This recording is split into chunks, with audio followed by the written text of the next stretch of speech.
a functional art. It's a tool. Tools first, it's function over form, right? So what is it going to be used for?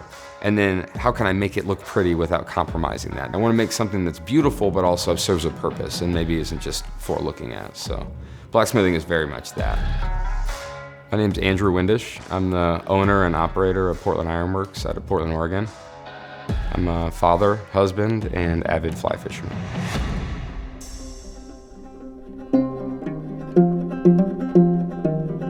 What I like about fly fishing is it's a constant game of problem solving, at least how I like to look at it. I mean, really in a lot of ways I think I'm trying to pull those fish up out of their lie and get them to actively feed and take. I'm the predator trying to emulate the prey to get my prey to act like the predator. For me, that's what it's all about. At a certain point, the tools that we use are how we express ourselves, whether it's a hat to keep the sun out or a fly rod or an axe, right? You can buy things cheap that have zero soul to them, or you can curate things from thoughtful designers and makers and build out a life or a way to express yourself in what you have, the things that are on you. And I want things around me that feel real.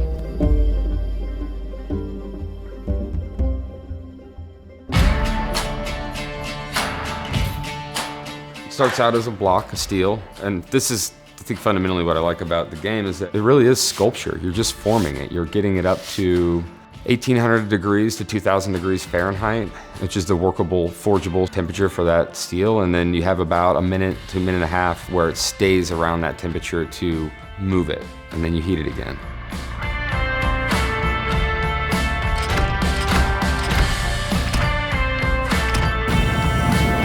After you get the forging done, there's some rough grinding, and then heat treat, which is truly like magic.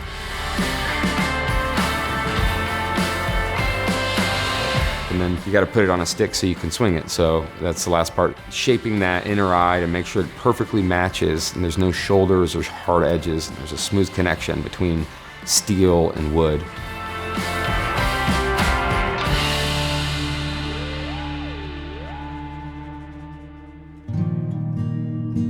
There's a lot of history in that canyon that if you scratch below the surface a little bit, it's just a freaking cool place to be. My wife and I, when we were dating, came out here on a trip, and I just completely fell in love with it. I remember telling my wife, like, what if we just moved out here? What if we could come and experience this all the time? These were like extremely powerful moments that like shifted the trajectory of my life. So like, yeah, like that river, it's not a casual relationship out there.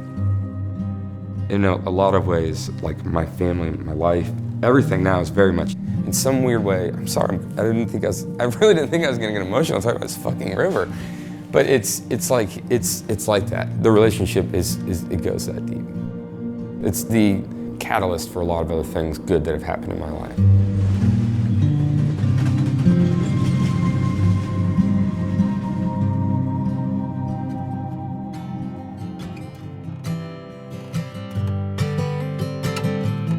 It's just fucking beautiful. The sun starts to come up, it comes up over here, it starts to crest over. I mean, there's an abundance of bugs, the birds. We saw a rattlesnake yesterday. I like to look at what's going on and try to fish to that. I've learned as much as I want to, at times I can't really force a bite. So if there's no fish feeding on the surface, I'll usually fish subsurface. The way that I like to do that is swinging flies or swinging nymphs. I'm looking for something that is different from everything else. That river gets epic hatches. Big green bugs crawl the bottom of the river and crawl out, and then they crawl out of their exoskin and dive bomb you.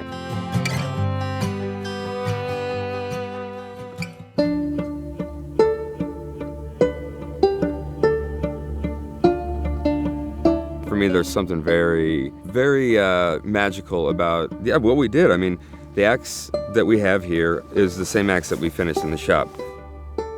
Tuesday morning, that was a piece of wood and a chunk of metal, and we transformed that into something that is a usable tool to then cook up some steaks and make a meal for you guys, and then sit around and be able to yuck it up after a day of fishing. And I mean, I take a lot of pride in the fact that, like, yeah, I'm not passively participating in this group. I got to make you guys dinner using my tools and skills that I've learned over the years, and so I get a lot of personal gratification in the, I think maybe you call it independent ability or independent nature of that. Very primal, you know, you make the tool to make the fire, to make the meal, to support good times. Yeah, I mean, it's probably about time to load up and go catch some fish. What do you guys think? Let's do it. All right.